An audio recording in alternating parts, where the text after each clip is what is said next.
once again, we are going to read the Bible verse by verse, and then we're going to reflect each word. Each word, its words and phrases in our lives, and let's see how we are going to apply it in our lives.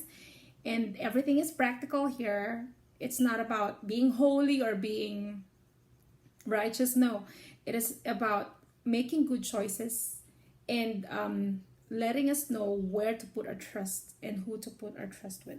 So let us continue reading. Remember, Sarah died, Abraham's wife, and then he purchased a land in the land of the Philistines, where Hittites were the owners, and then he was allowed to have a land in that place, even though he's a foreigner, and then God has provided for him.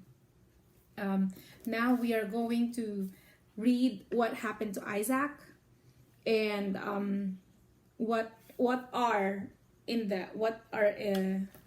is in verse 24, chapter 24. Okay, so let's read 24 until, I think, let's go until 9. Okay, now Abraham was old, well advanced in age, and the Lord had blessed Abraham in all things. So Abraham said to the oldest servant of his house, who ruled over all that he had, "Please put your hand under my thigh, and I will make you swear by the Lord, the God of heaven and the God of the earth, that you will not take a wife for my son from the daughters of the Canaanites among whom I dwell, but you shall go to my country and to my family and take a wife for my son Isaac."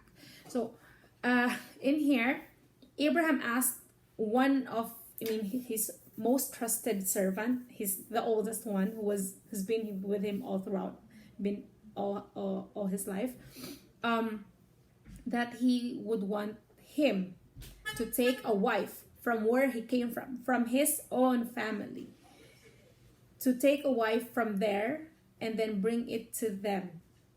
So remember, he told him to put his hand under his thigh. So this is like it says here in the commentary of Andrew's study Bible. It says here that hand under my thigh, the intimate nature of the symbolic gesture, underlines the seriousness of the oath. That means it's very serious, it's very urgent. I need you to promise. I don't want him to just get to get a wife around here, because he knows that that land is an idolatrous land. So he doesn't want that. He doesn't want his wife, Isaac's wife, to influence him of whatever she or his wife have learned from his family. So he wants someone from his own family, where he know that his family is believing in a living God. So, and the servant said to him, "Perhaps the woman will not be willing to follow me to this land. Must I take your son back to the land from which you came? Can I just bring Isaac? Because I know that they will not just send somebody. Because who am I? I'm just a servant." And then maybe they didn't know him. And they just entrust their daughters to this person? So he wanted to take Isaac along with him to the land. And then this is what Abraham said.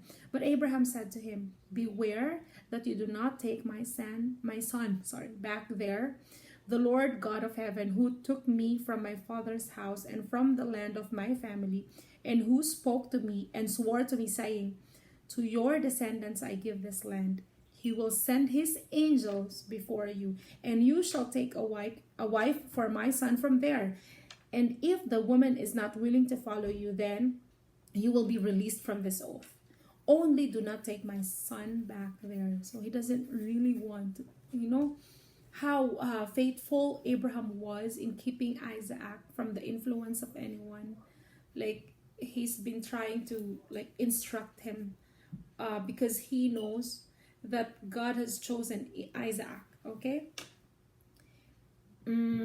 So the servant put his hand under the thigh of Abraham, his master, and swore to him concerning this matter. So we saw the conversation from the servant and from Abraham.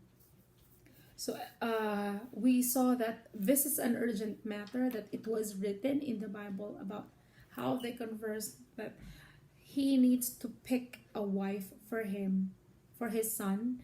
And then, can you do that? Like, can you just send someone and then tell him, can you please find a wife for my son?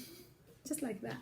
So this is the faith. This is the faith of Abraham, that the Lord will send his angels to guide his servant, that he will choose a wife for her that God had chosen before previously. We know that God has plans for us, but it is the leap of faith that we need to learn, because sometimes as a human being we are also constrained with what we have learned from our lives, that we need to make sure everything is safe, we make sure we have to plan, we have to do this and that. And then when the Lord teaches us to unlearn all of these things, it's difficult for us. Now Abraham had learned those in his life. He had learned to unlearn the things that he had learned from his surroundings. That those are the things that we have to do too. We have to have this leap of faith, this faith that only God can provide, that wherever we are content. We are not anxious of what we will have tomorrow, what we are going to eat. Are we going to have a house? Are we going to have our car?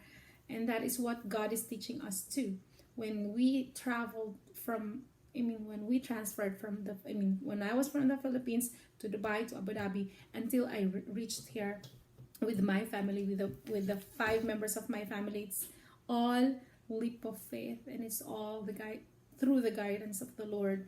I know sometimes I make some hasty decision, but I regret it. But whenever I gave all my decisions to the Lord, even though it looks like it doesn't look right in my eyes, it doesn't feel right, but if I know that the Lord had planned for it, everything is perfect. So that's it for today, and hopefully we will put our will in the will of the Lord, and then we will be contented. Bye.